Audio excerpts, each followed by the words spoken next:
20 दिवसानंतर सुद्धा जर मंत्रिमंडळाची स्थापना होत नसेल, गृह खातं कोणाकडे हे ठरत नसेल, तर या राज्यातल्या कायदा सुव्यवस्थेवरती प्रश्न निर्माण होतोय आणि या राज्यातली कायदा सुव्यवस्था पूर्णपणे उद्ध्वस्त झालेली आहे.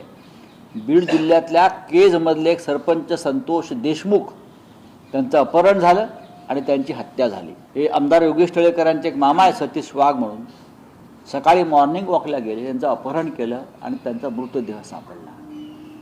भारतीय जनता पक्षाचे अनेक आमदार आणि पडलेले जे आमदार आहेत ते ज्या पद्धतीनं धमक्या देत आहेत,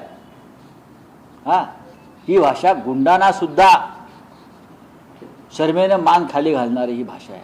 सतीश वाघ सारख्या एका उद्योजकाला उचलून मारलं जात आहे सकाळी मॉर्निंग वॉकला, आणि खासदार जेव्हा फोन करतात तिकडल्या पोलीस प्रमुखांना आणि त्यांचा फोन उचलला जात नाही, ही अत्यंत गंभीर गोष्ट आहे. देवेंद्र फडणवीस यांना हे राज्य अशा प्रकारे चालवायचं आहे का? की त्याने एकदा स्पष्ट करावं. आम्ही त्या पद्धतीने त्यांना उत्तर देऊ. ठीक आहे, आम्ही रस्त्यावरती उतरू, आमच्यावर तुम्ही गोळ्या झाडाल, बाकी काय करा, आम्हाला तुरुंगात टाका, बाकी तुमच्या हातात काय आहे, आमची तयारी आहे.